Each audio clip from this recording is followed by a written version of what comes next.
Thanks to at home for joining us this hour.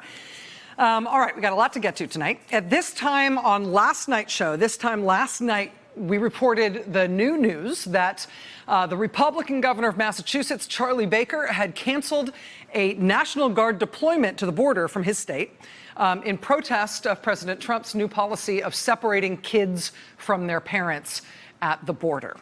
Massachusetts canceling a National Guard deployment. We also reported last night at this time on another new action taken by the Democratic governor of Colorado, John Hickenlooper, who signed an executive order yesterday insisting that no Colorado state resources could be used in any way to support that new Trump administration family separation policy.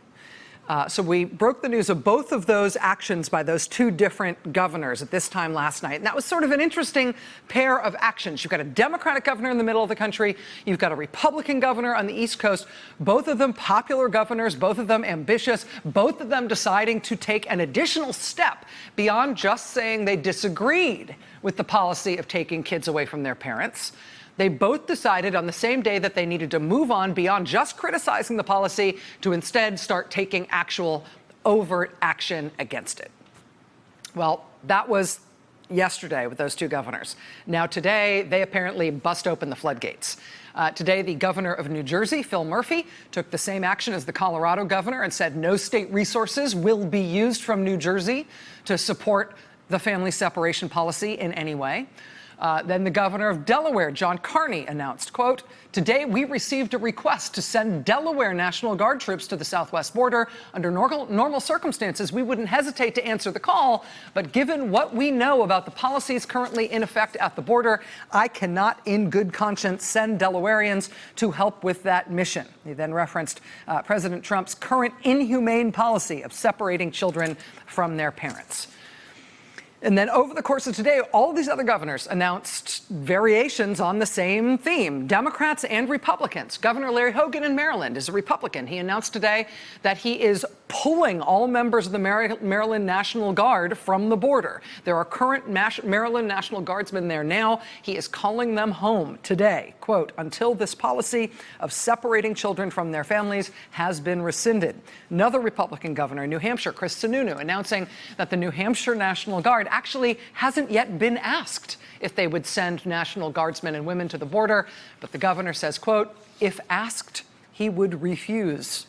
Governor Sununu saying today in a statement, quote, "I will not send our New Hampshire troops to the southern border to separate families." Also today, the governor of Rhode Island, Gina Raimondo, came out and said she will not send Rhode Island National Guard troops. The governor of Connecticut, Daniel Malloy, said that he will not send Connecticut National Guard troops. The governor of New York, Andrew Cuomo, said that he will not send New York National Guard troops. Like Governor Hogan in Maryland, Governor Ralph Northam in Virginia, and Governor Roy Cooper in North Carolina, they also announced today that it wasn't just that they wouldn't send National Guard in the future, they're actively taking National Guard personnel from their states who are on the border right now, and they are calling them home. They are rescinding their orders. They are bringing those National Guard troops and materials home from the border. And there's no ambiguity as to why all these governors are doing it. Governor of North Carolina, Governor Cooper, cited, quote, "the cruel policy of tearing children away from their parents." The governor of Virginia, Governor Northam, says, quote, "as long as the Trump administration continues to enforce this inhumane policy, Virginia will not devote any resource to border enforcement actions that could actively or tacitly support it." So this is just a 24-hour snapshot of what's going on right now in the country. It started as this little trickle last night, these interesting governors from a couple of disparate states from two different parties deciding to make a, slightly more than symbolic statement against the Trump administration's family separation policy. That was the trickle last night. Today it is this flood of governors all over the country. And realistically speaking, sending home National Guardsmen and National Guardswomen from all these states, from their border deployments, it's probably not going to make a material difference on the border. It's not going to make a material difference as to whether or not this policy of taking kids away from their parents is able to go ahead. But the fact that all these governors are doing this, and all in a rush, shows you the eagerness that these states have, that these governors have, to try to make sure they are on the record as more than just condemning this policy. They want to be on the record. They want to be known in history as public officials who actively opposed it. That's basically what's going on in the country right now, as the program itself is getting bigger and faster. Around 50 kids are being taken away from their parents every day as of last month. Right now, it's around 70 kids every day being taken away from their parents. And as 70 kids are being taken every day, yesterday, 70 kids, today, 70 kids, tomorrow, 70 kids. And as this program gets bigger and bigger, and as moral outrage over this policy swells and spreads, all different kinds of Americans are trying to sort of do what these governors are doing, looking for ways they can not just express their dismay or their criticism or their disagreement or their outrage. People are looking for ways to try to stop the policy, to try to stop what the administration is doing. How can I do more than just express my upset? Well, you saw it from these actions taken by these governors. You can't use my state's resources. You can't use my state's troops. You can't use my state's helicopters at the border. You saw it today from these governors.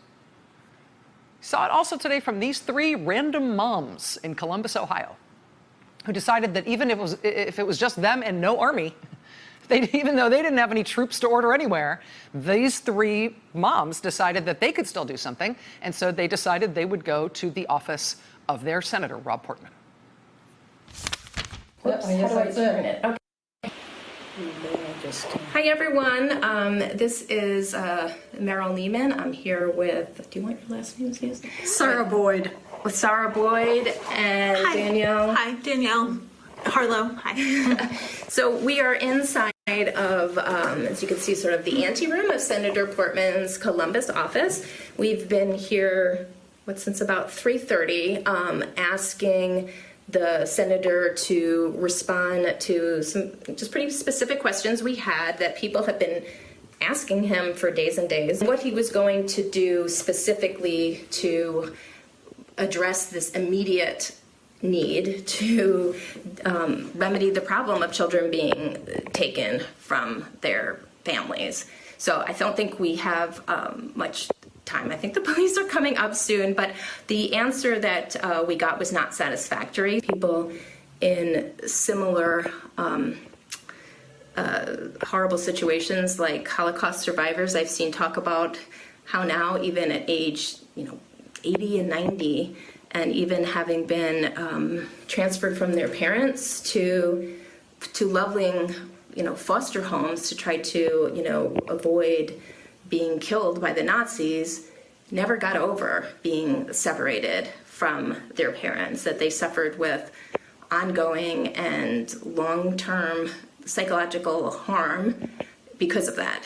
And so we don't want to, as parents, allow that and sit back and feel like we haven't done our part.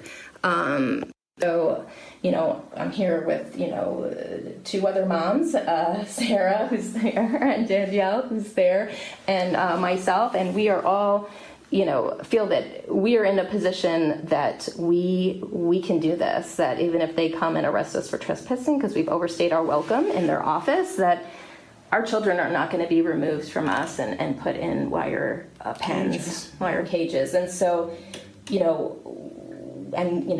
we have the money and resources to be able to get out of that situation in a timely fashion. And so it's sort of the least that we can do. And we told them we expect Senator Portman to do more. My understanding is that our colleague who was trying to come up with us, another mom, we were going to be 4 moms, is being arrested right now in the lobby. She was trying to get up with us and stayed in the lobby because they wouldn't allow her.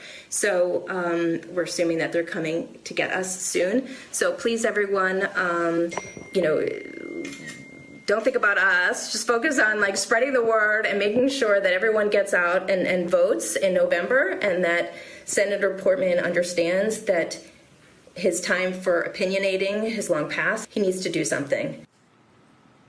It looks like the police ultimately did show up and arrest people at Rob Portman's office today in Columbus. There were other people from the local Indivisible group protesting outside while those 3 moms sat in Portman's office, and there were arrests today.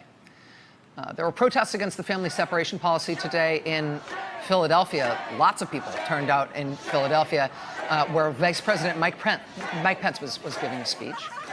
There were protests against the policy in New York City today and into tonight.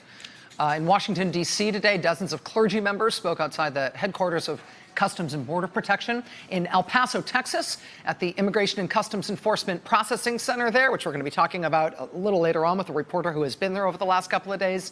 A whole bunch of people today in El Paso braved the heat to protest this new policy of the Trump administration taking kids away from their parents.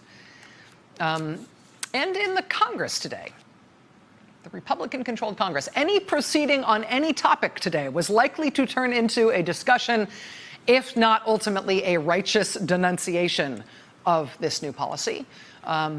Here's a little sample, which we got today from Congressman Elijah Cummings at a hearing that was supposed to discuss, a hearing that Republicans called, of course, to discuss Hillary Clinton's emails. This is instead what Congressman Elijah Cummings wanted to talk about.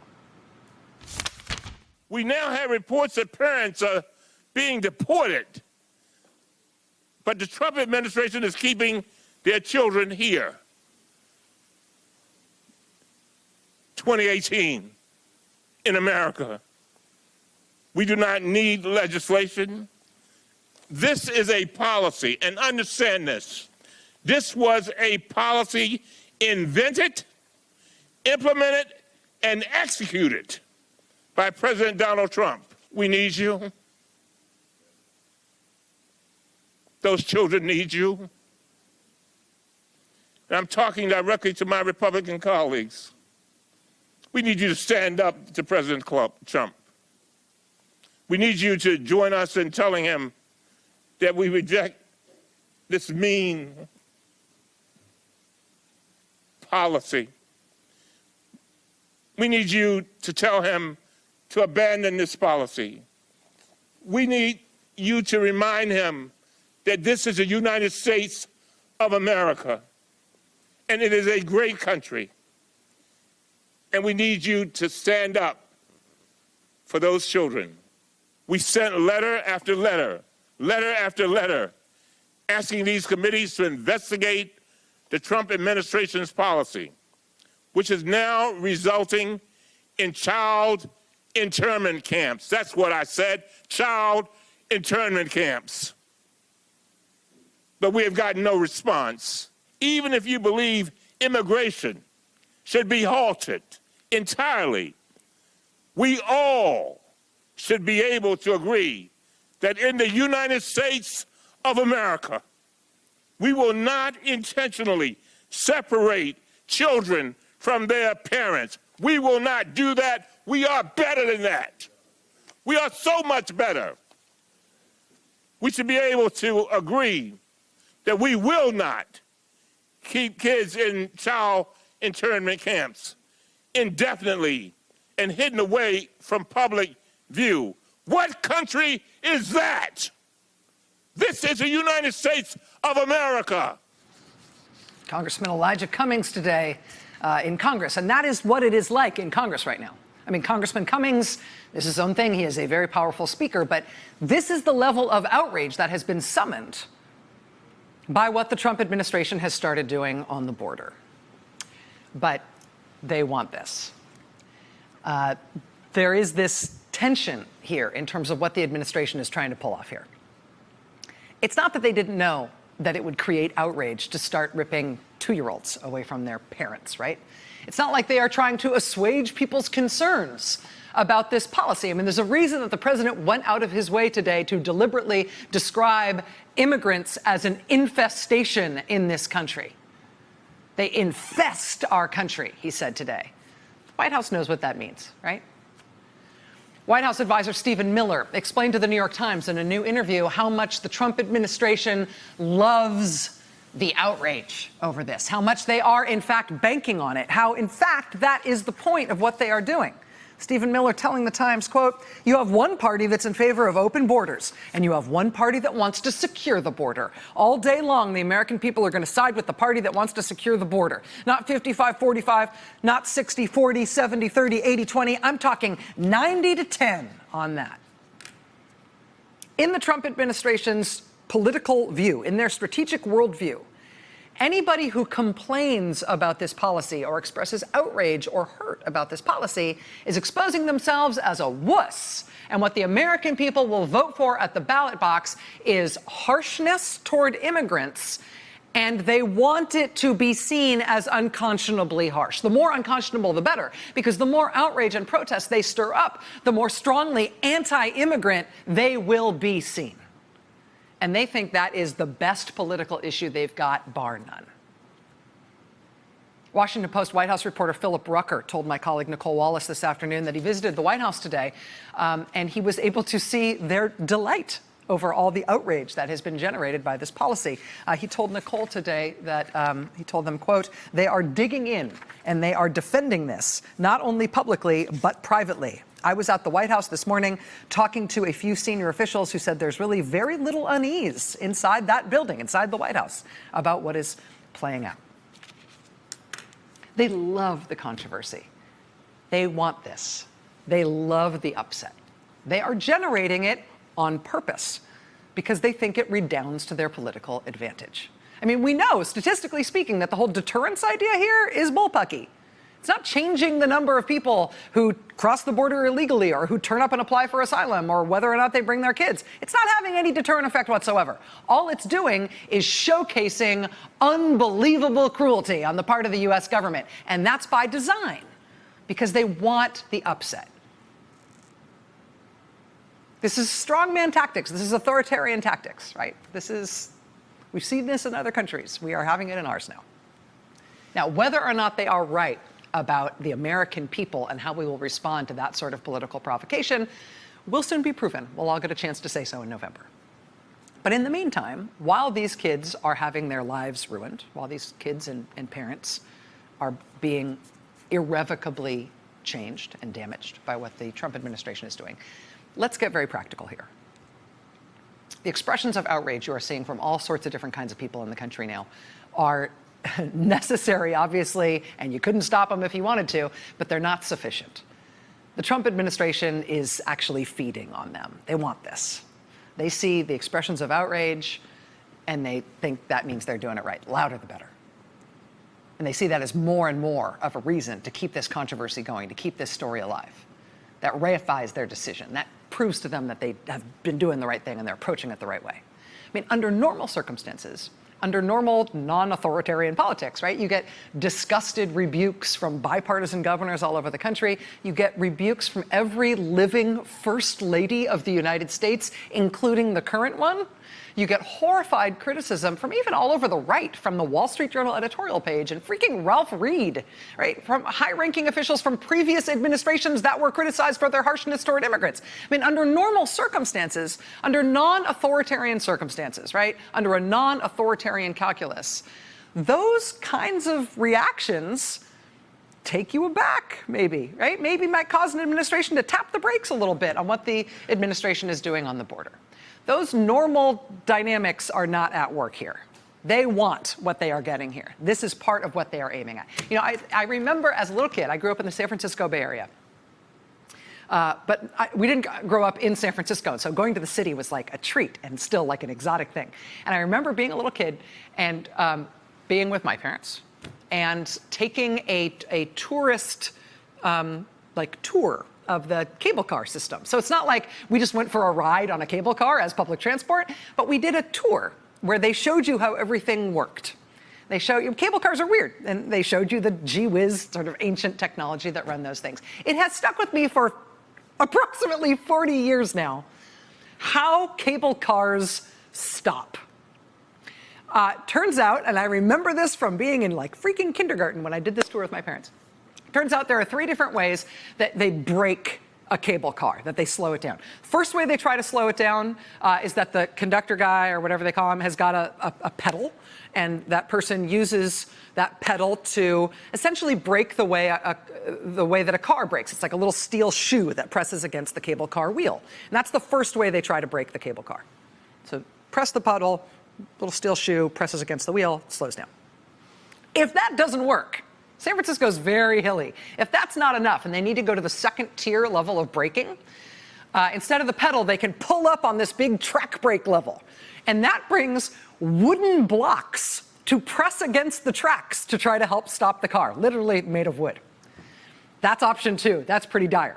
But the third option, if all else fails, and the cable car is still, you press the pedal, not enough. You pull the lever to make the wood thing squeeze the rails, not enough. Cable car is still going. And they really need to stop that thing. There's one more way you can break the cable car. It's this big piece of metal that they just drop down a hole. It's an 18-inch steel wedge that they just drop through the bottom of the car, and it sticks into the streets. And eventually it hits the rails, and ba-boom!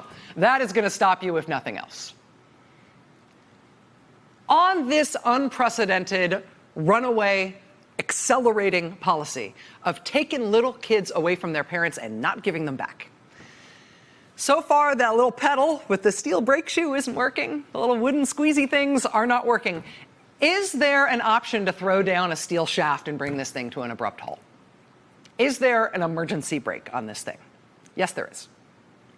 It is a braking system that we have had to use a few times in the past year.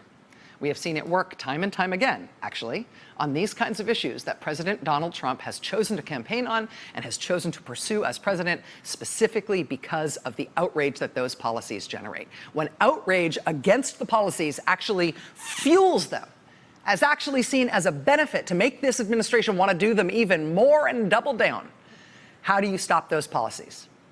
There is a way. That's next. Hey there, I'm Chris Hayes from MSNBC. Thanks for watching MSNBC on YouTube. If you want to keep up to date with the videos we're putting out, you can click subscribe just below me or click over on this list to see lots of other great videos.